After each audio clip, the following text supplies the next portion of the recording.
The great mystery school, the great center of initiation for man is the human world itself with all that it contains. This earth is our secret house where we must learn how to attain our own conscious immortality. We are here to learn, to grow, and to pass through the rites of life. And these rites are basically three. The rite of youth and childhood is the first. The rite of maturity is the second. The rite of age is the third. We move from one level of the mystery to another, and in each level there are lessons to learn. Those who learn the lessons graduate. Those who do not learn the lessons continue to drift along in their uncertainties. So in the great cycle of rituals, as broken up into the year, into the day, into the hour, into the minute, all these divisions are significant and have been made into parts of theology by our remote ancestors who lived and struggled and learned and died long before our time. But always the mystery was the same. Always the rite was the same. The purpose of life was to grow. The purpose of life was to release the light from within, so that instead of depending upon the reformations of physical society, we redeemed ourselves. As Paul says, the Christ in you, the hope of glory. It is our own inner divinity that must shine forth and lead us on the way of righteousness. We look everywhere for leaders, but the leader we never seem to look for is always here in our own heart. And it is this leader that speaks to us sometimes faintly through conscience, and often is silent for many years. Very often in tragedy and great loss we turn to this inner leadership, and then we discover that there is balm in Gilead, that from this inner life comes the peace, the security, the understanding, which redeems and regenerates the uncertainties of mortality. So here we are with the presence of the sovereign sun, that Akhenaton represented as rays of light, each ending in a human hand.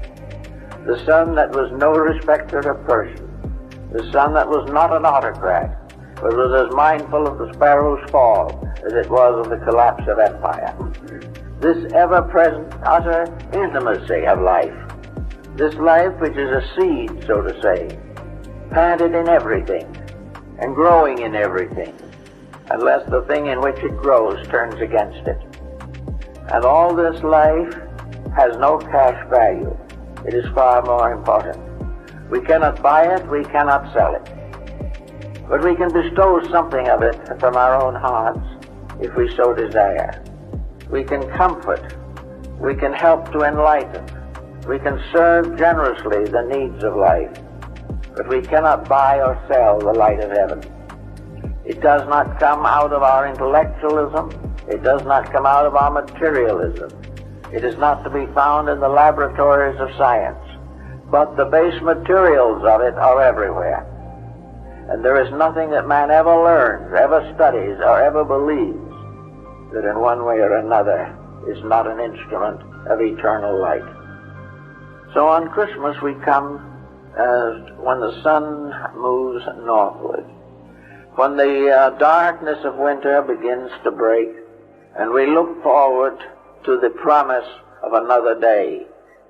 We are reasonably certain, even in our most pessimistic moments, that the sun will rise, that the winter will break, that the tiny green things will break through the earth again, that nature will be fruitful, and the human being will be mindful.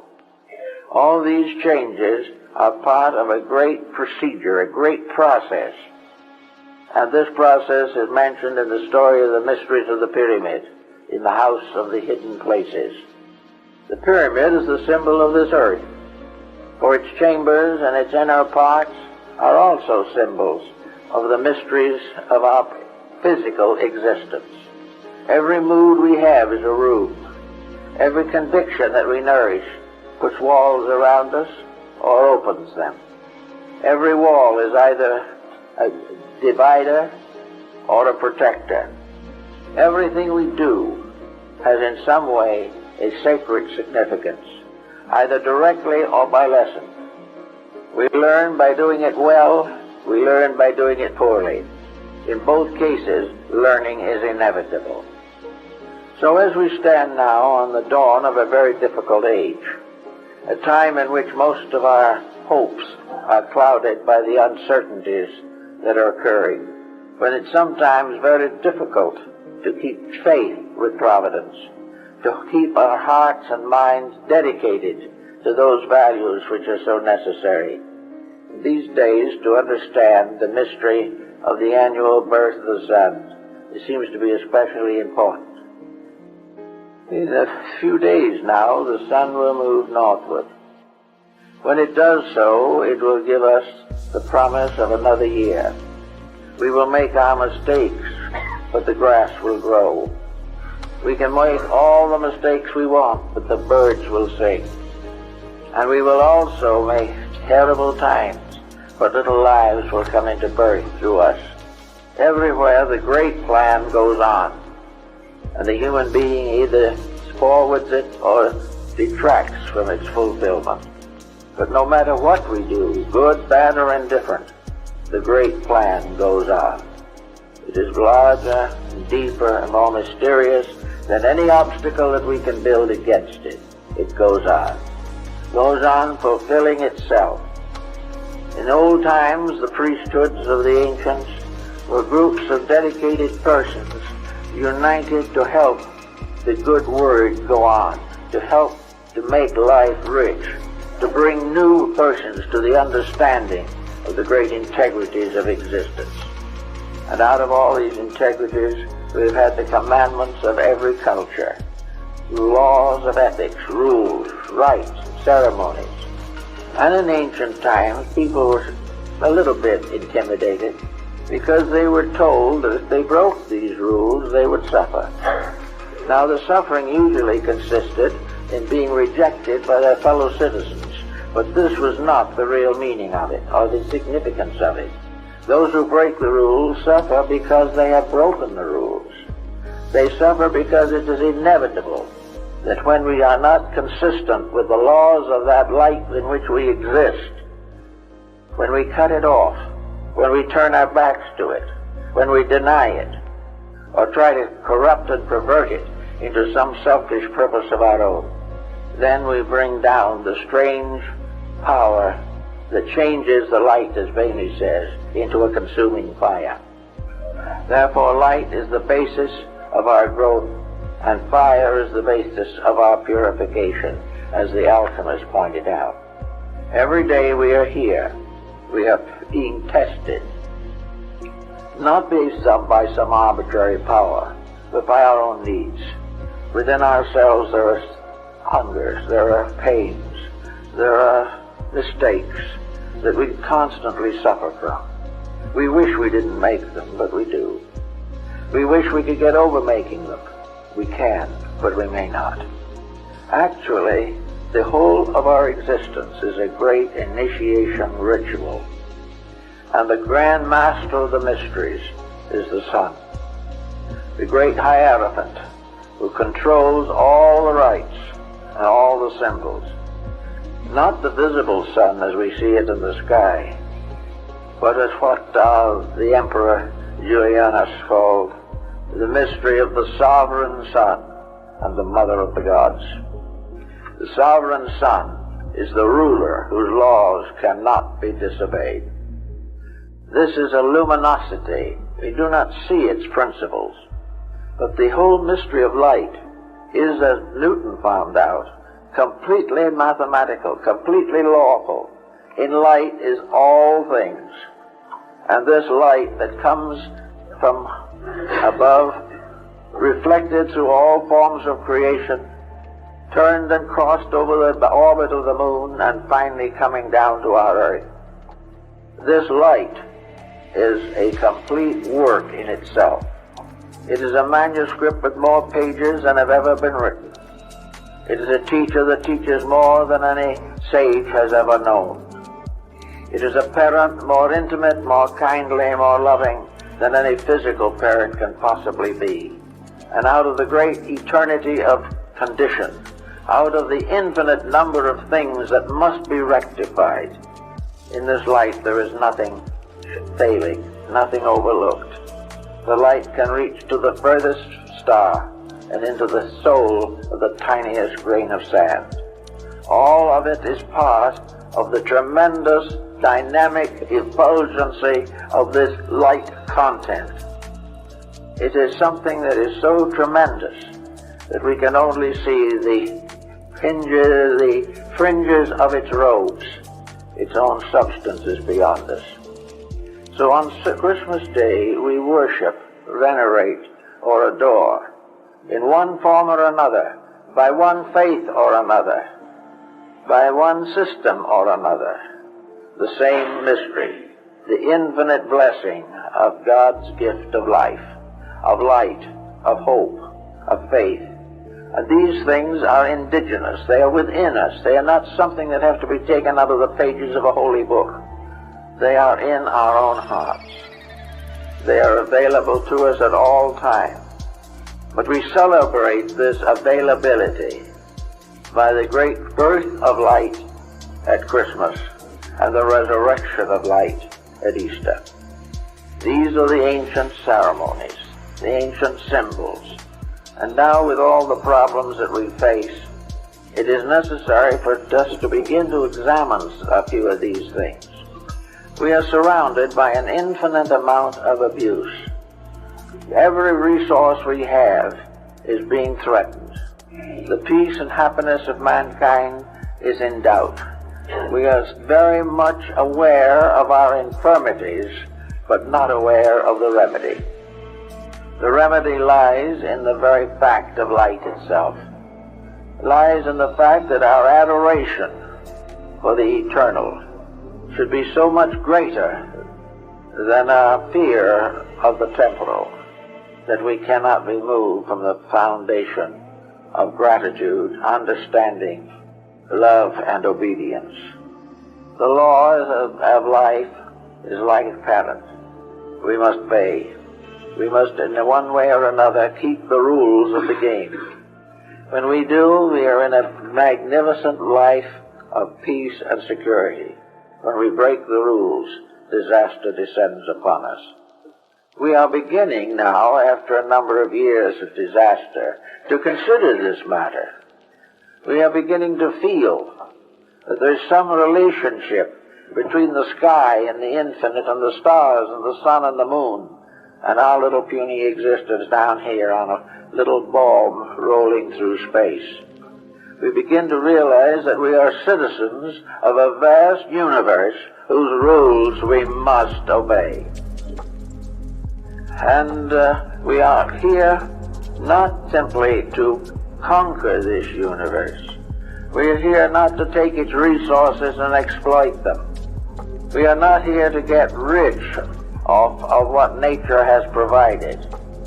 Because if we were, and it was lawful, we would not have to leave all of it behind when we go. We can only take with us that which we have achieved in union with life itself. And so on this season, the experience of light, the experience of life, should be very close to us.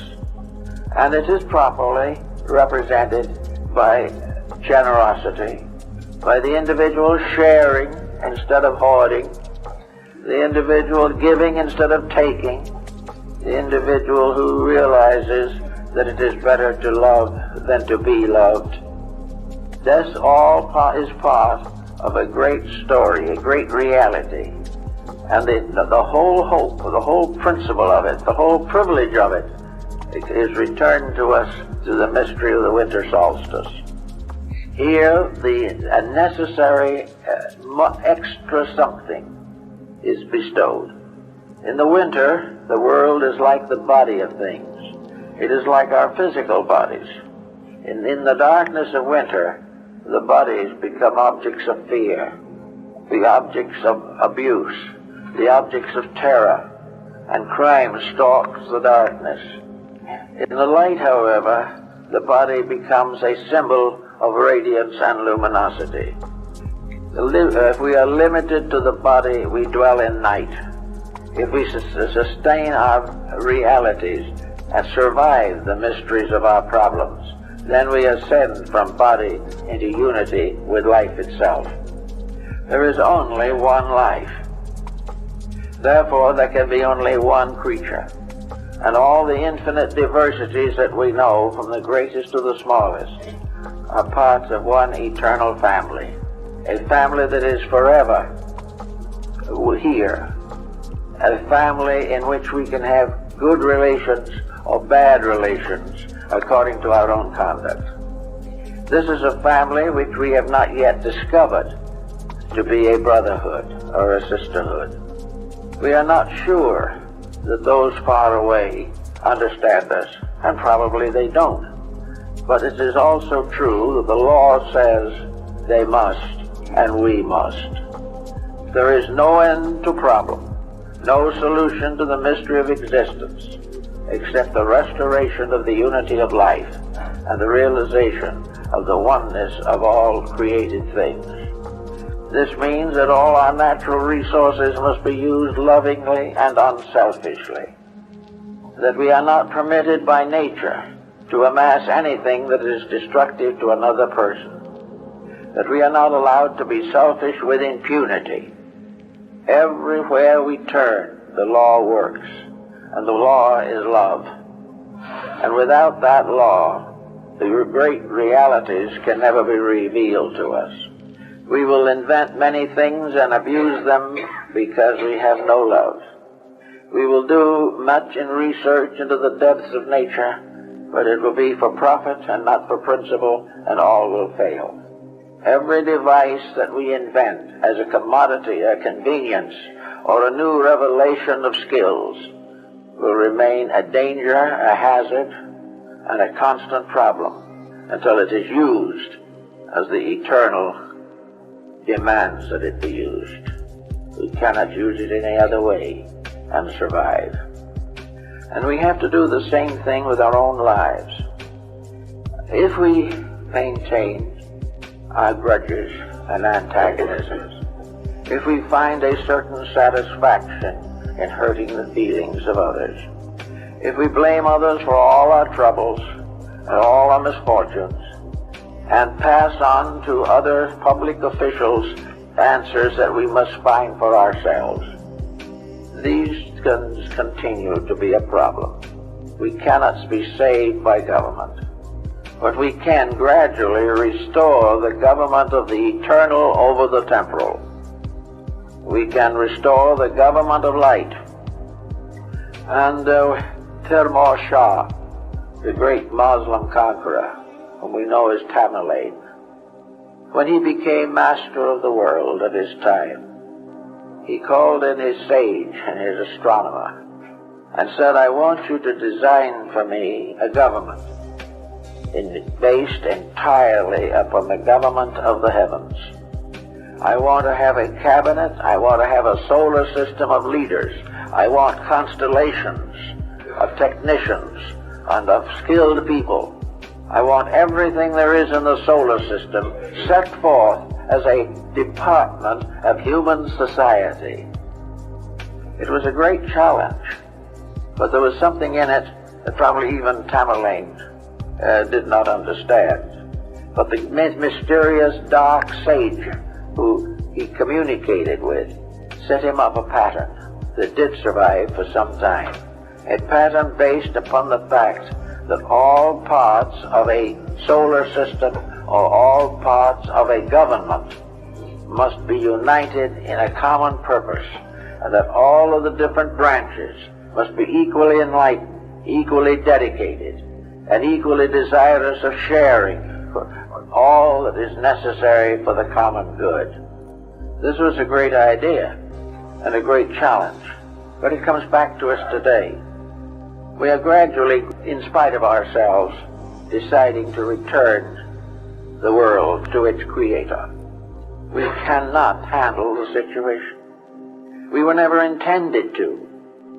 We were intended to use the experiences of this world to learn how to handle ourselves, how to become real people, how to do all the things that were necessary to the provision of realities.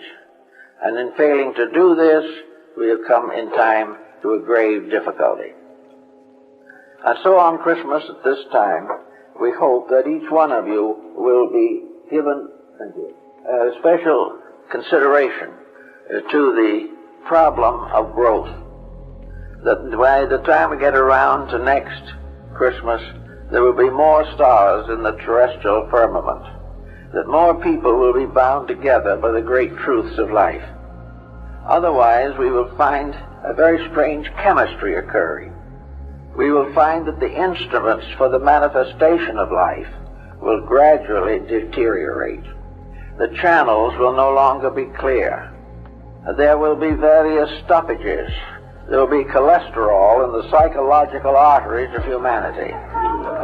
We will get to the point where we cannot get the blood to the heart, where then we begin to watch the saddest thing of all, not a sudden departure from here, but a gradual loss of those virtues and values which are most necessary to our personal well-being and to our collective existence. We will rather realize that our purpose is to have the sun shine not on us, but through us, to all that is necessary, to all that is vital, to all that is valuable to the common good.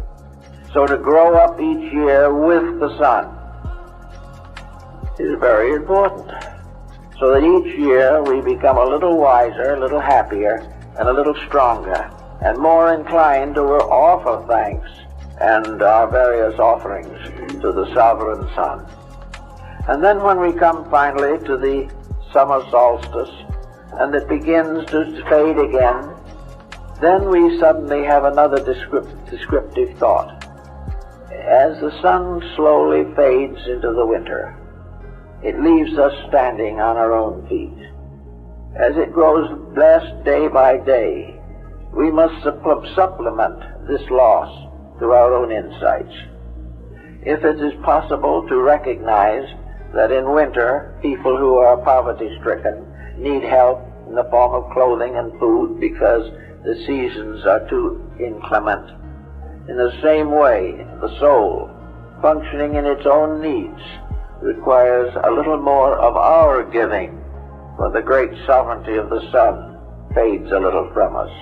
It is as though we were growing into maturity, and little by little the parents who guarded us fade away. And as they become less and less capable of guiding and guarding, then we must take over ourselves, take care of our own destinies, and guard and guide those who have loved us. Everything is a sharing, and every year is an opportunity to grow enough to share a little more, to do something better about all these things, rather than to simply drift along from day to day in our old ways. It seems, therefore, that somewhere along the way, we're going to have to get a new theology, in a sense, based upon the interpretation of the vast theology of existence itself. We have created all kinds of religions. Some are good, some are not quite so good. All are mostly sincere, there's no question about it. But there's something that they sort of set them apart. Theology was a branch of learning, to be listed with medicine or art or literature or law. Theology was a separate thing, to build a separate doctrine or a separate integrity to guide people through the years of life. There was nothing essentially wrong with it. The difficulty with it was it gradually crystallized. It gradually came into a state in which the acceptance of the theology was what helped. And this is not true.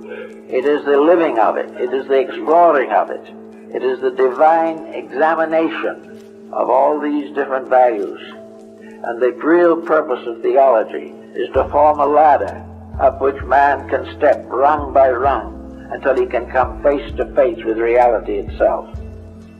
So in the course of time, this theological structure has lost its vitality.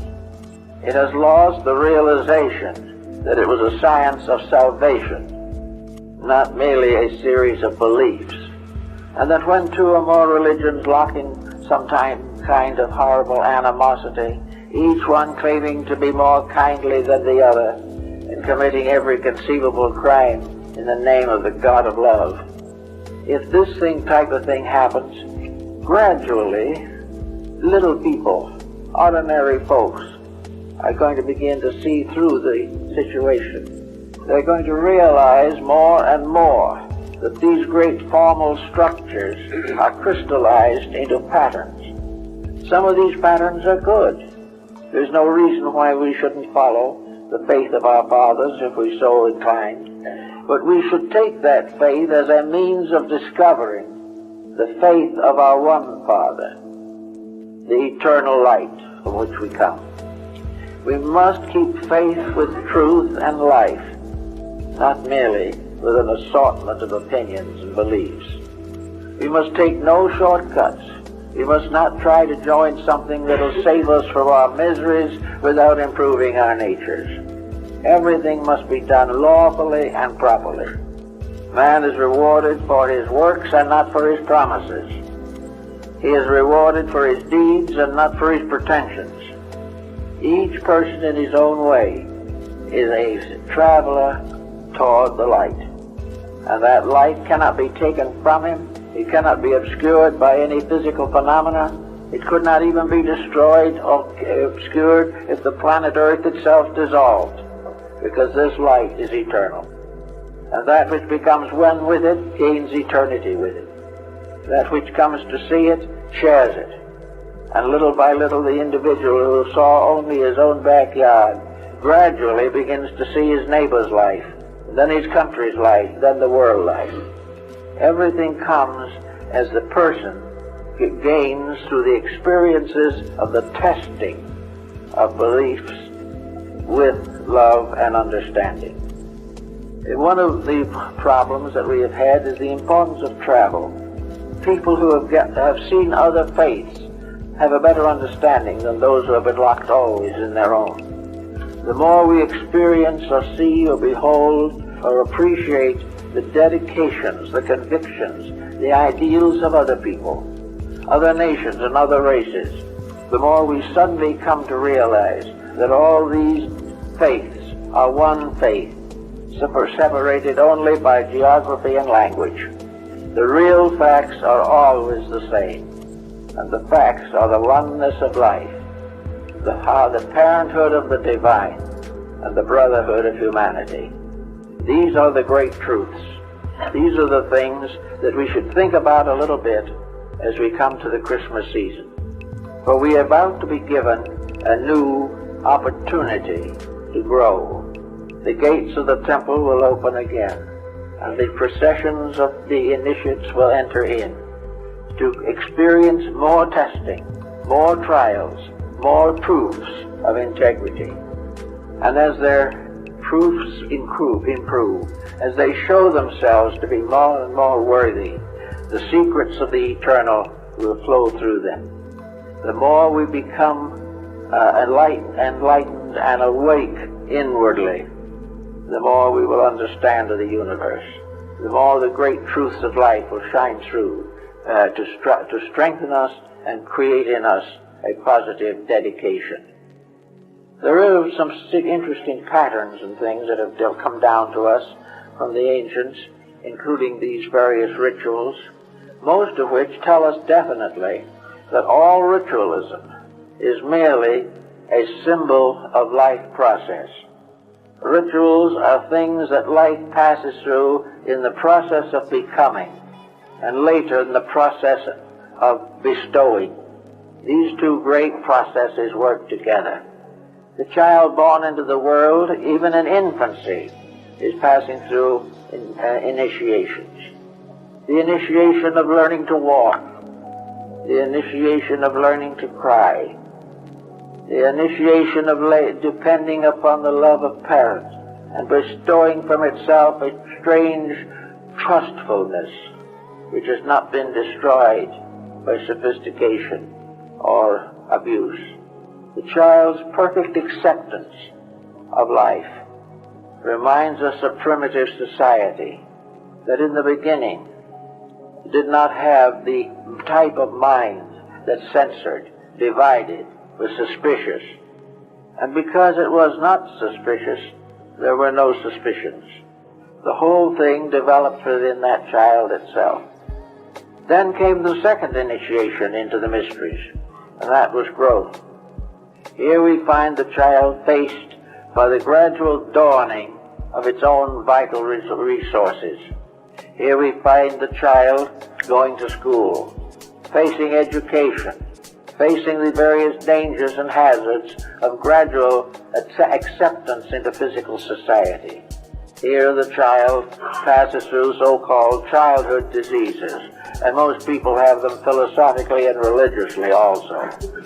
Strange diseases of uncertainty, disappointment, disillusionment, discouragement, and antagonism of religious conflicts. These things the child has to learn while it is going to grammar school and taking long lessons in material it will never use because it has no vital significance. But the child has to learn this. But then it goes into the next cycle, and having not learned anything too important, it has not been given even the enlightenment that we associate with the Montessori method of training children. Instead of having that child going into its teens with a little firm understanding of basic values, it enters into its emotional adolescence, which is the most dangerous period of its life, with practically no mature help. Here it has to learn. Here it has to pass through all kinds of experiences, some of them very trying, which can gradually become tragic, as we find with young people of today, who have to enter this period without any help, with very little understanding and very little preparation. The only thing they can gradually do is learn from experience. They have to go through things until finally, through experience, through constant repetition of error, they come to the realization of what is right and what is good. So they finally pass through this period of life, hoping, struggling, trying to make those adjustments which are necessary to the establishment of home and family. And then we come to the next period. And this is the period which the ancients associated with the sovereign sun itself, career. Here the person has to build his way of life, prepare the problems of survival, employment, profession, also all of the maturities of mind and emotions which are necessary to the maintenance of a proper civilization or a proper integrity of life. Here we find the child now grown up in what might be termed the golden age, ruled by the sun itself. For here is strength, here is courage, here is the long period of career that extends between the end of education and retirement. This is the period in which the world must be faced. And in this facing, it is very important that the growing person shall begin to understand the mistakes that society itself has established. That we are all in a society that is not in harmony with universal truth, universal order, or divine love. We are in a strange kind of twilight which we have created for ourselves through the constant emphasis upon selfishness. Here we have the fortune hunter, the accumulator, the wealth and fame seeker, all of which, we may say, constitute a general failure as far as the initiation rites are concerned. No one can have enough money to buy entrance to the temple. He must do it, he must make this entrance not by what he has, but by what he is. And if in so doing he has made the choice to depend upon accumulation for survival, he has made a mistake that will have to be paid for sometimes by many years of misfortune. All the way along, however, the planetary cycle is moving him through the degrees of a mystery initiation, a ritual of maturing. After he gets to this period of having attained worldliness in all its many aspects, and along the way undoubtedly accumulating a large number of disappointments, a great deal of sorrow, and terribly disillusioning events, he passes then into the next great cycle. And he passes into the cycle, you might say, of the elder statesman. He now becomes the counselor of others. He now becomes the authority on one thing or another. But most of all, he is presumed to become an authority on the management of his own life. At this stage, the children have grown up. The responsibilities that he had are gradually becoming less.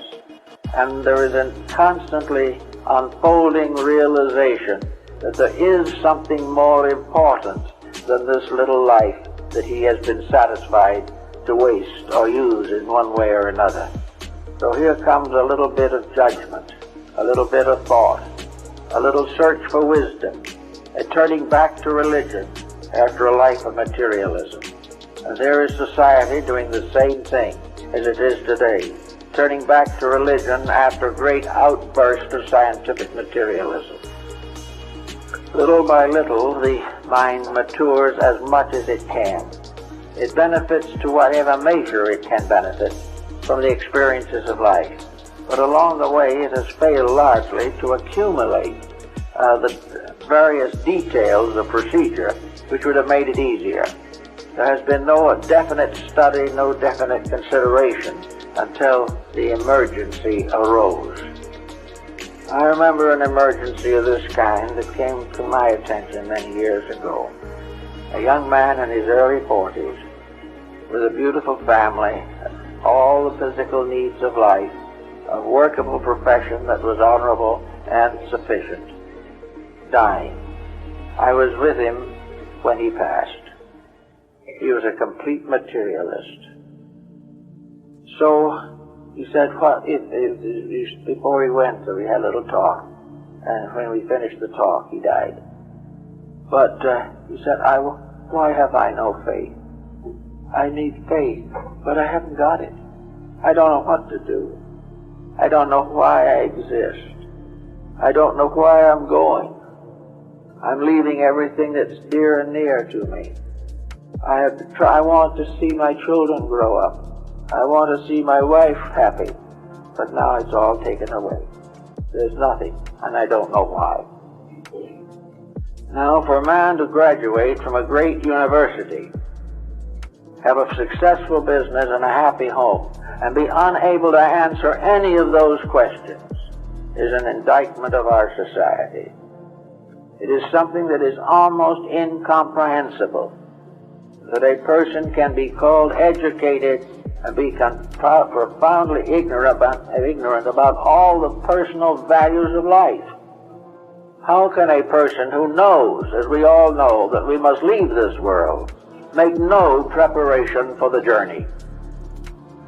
So before he passed, I said maybe the last words of Socrates would be of some consolation to you. Socrates, after he drank the hemlock, turned for his last words with his disciples. And he said, don't weep for me. Don't mourn me. Don't be sorry for me. Be rather sorry for those who stay behind. But this, I tell you, of all my life, I've looked for the answers. I want to know more. I want to understand better. I want to see more clearly. And in a few minutes, I'm going to leave here. And there's only one of two things that can happen. Either I will go to sleep and never wake again, and there will be no Socrates, and no vestige of it, or no end product of it. He will cease completely and entirely. If that is the case, I have no further worry, for I will not exist to worry at all. The other possibility is that when I go forth, I'm not going to cease. Rather, I am going to come into the presence of many mysteries that I cannot solve in this life. If I do not perish, then I will know I am immortal. if I have a survival and a part of a universe of unknown and invisible principles after death, probably I will understand some of them. Therefore I will either cease, or I will go forth to know the answers to the questions I have sought all my life in this world. Well, I told the young man that. He kind of held my hand for a minute. He says, I think I understand. And he went. So this is the type of problem that we should think about perhaps at this season of the year. We should think about the creation of a way of life, which is a dedication of the Christian spirit. We are told clearly that the gift of life is the gift of God. We are told clearly that love took flesh and dwelt among us for the redemption of all that lives. These things are parts of faith that sometimes are closer to children than they are to the adult. But in any event, we are celebrating today the annual birthday of the Divine Son, whether it is spelled with an S-U-N or an S-O-N. It becomes the symbol of infinite life, infinite light, and infinite love. Therefore, this is a very important day. It's not much use for us to go out and make resolutions, because we'll break them in a few days. But we can begin to understand, not placing a penalty upon ourselves, but allowing the self within us to grow a little, to begin to open up, simply because our thoughts are more generous and more kindly, and that we are beginning to realize that happiness is not something we can gain by direct effort. Happiness is a byproduct. It comes as the result of doing things right, living and thinking and loving and hoping in harmony with the divine purpose of things. We live in a universe that is completely lawful. And that law is not only a code of conduct, it is the security of an infinite love. Law is a discipline given to the universe that it may fulfill its proper destiny. And it is the same with us. The disciplines of living are the ways that we gain eternal life. So at this time we should perhaps be a little more thoughtful, a little more considerate of these great values, that we should realize that the return of the sovereign Son is a new invitation to growth. Just as the little seeds will come out of the earth again, and the birds will sing again, so all life will take on the glories of the spring and summer. And these glories in our hearts are not fulfilled simply on the physical plane of natural harvests and so forth. In our lives, these promises of eternal progress, this new opportunity to grow, is the greatest gift that anything can give. There's nothing that can be put in a stocking that will do for us that which a thought of constructive integrities can do for us. It can help us to bridge difficulties and intervals. And the sharing of our convictions with each other, because we really want to share, is an enrichment for all concerned. Today we are searching for world peace. And in the first day of January, we will have another opportunity, a year for the searchings out of the ways of peace. The beginning, even today, before Christmas, we are beginning at this instant a new opportunity to preserve all the values that are necessary to the survival of our personal lives and the nation to which we belong. It is all a matter of consecrations, a matter of not being consecrated to some code of our own. That has been our trouble. We have built little mountains of our own convictions. We have decided in our own way, with very arbitrary purposes, what we're going to do and how we're going to think and what's going to happen. This is not it. This is the opportunity that we have to allow ourselves to experience the will of life itself. experience the purpose for which we are intended, and not the purposes that we try to create for ourselves. Every one of us is part of an eternal atom. Every one of us is in some way related to everything else that exists. We are all one great, wonderful being under one eternal power. If we can begin to think about this, see it, and understand it, then maybe we can start a year in which each of us will be more mindful of the good of others and not live completely and entirely for the accomplishment of personal ends. There is the personal which will go down to the darkness with us. There is an impersonal which will rise phoenix-like into the light of a better and more noble existence. Not only are we thinking now of our own present time, but the future that lies ahead. We came into this world with uncertain destinies because of our own natures. We brought with us a load of unfinished business, most of which, unfortunately, was not entirely happy. We come here to pay our debts, but also to receive our rewards. There is no such a thing as nothing but punishment. Somewhere along the line we did something right in the past, therefore something good happens now. But there is inconsistency, uncertainty in our way of life.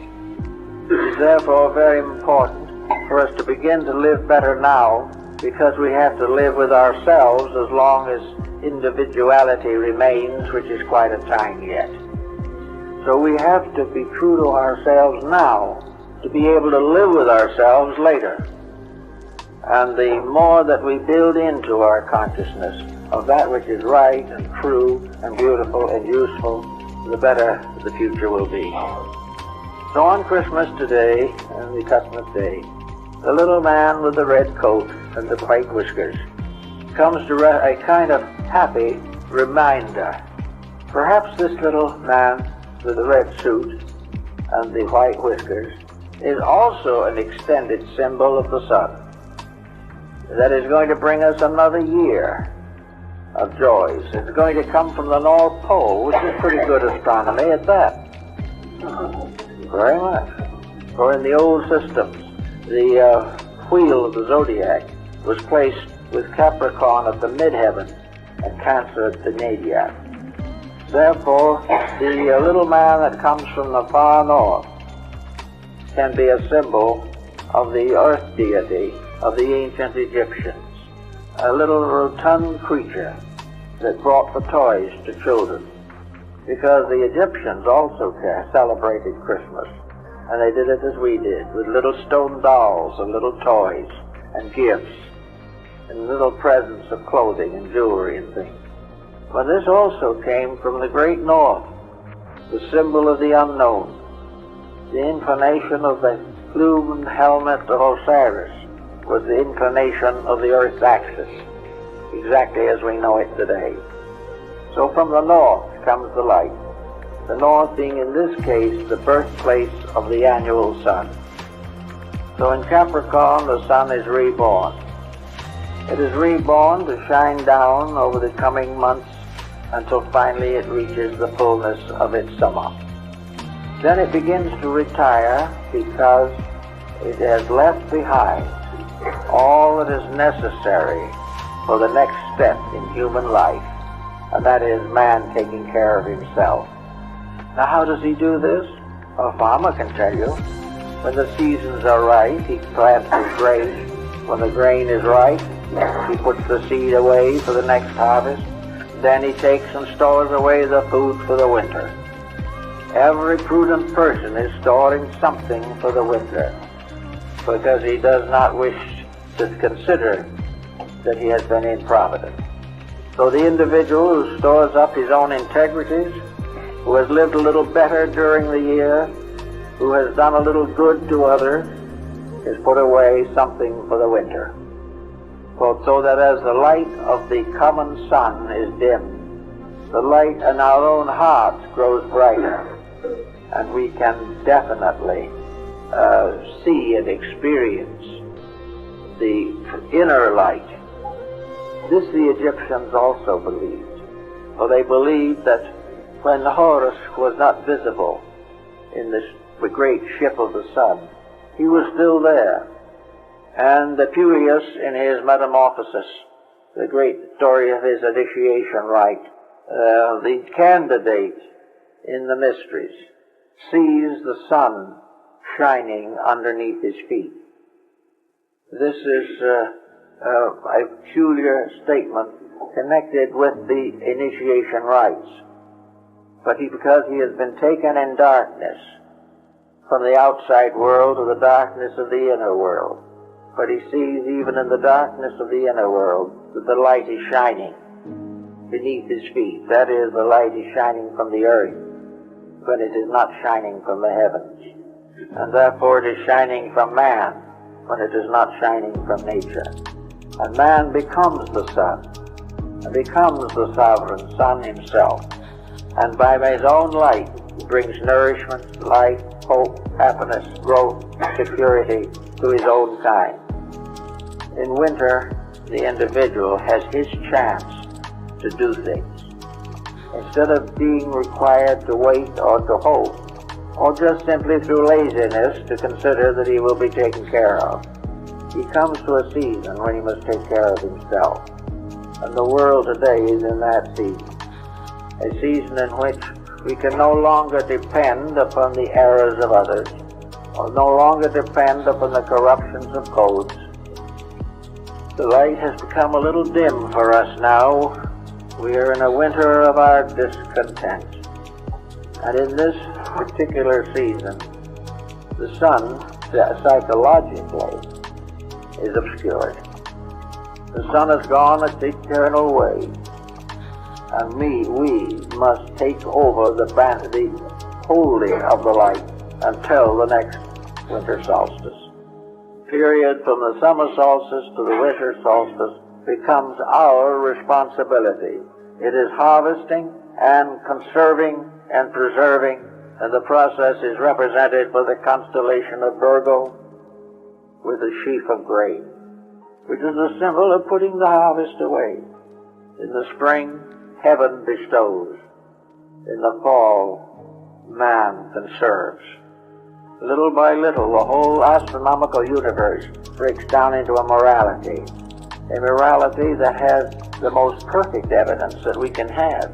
The only evidence, really. Everything else is conjecture, except that the sun rises, and that also that spring comes. All things that are immovable and eternal and inevitable have to become the basis of the building of a useful philosophy of life. If we do not build upon that kind of a foundation, we are in serious trouble. So I'd like to think as the sun moves northward, that we will all move with it to become parts, cooperative parts, so that out of our own hearts, the rays of that sun will shine upon a world that is beginning to awaken from the sleep of materiality and to come again into the light of the love of God. Thank you very much.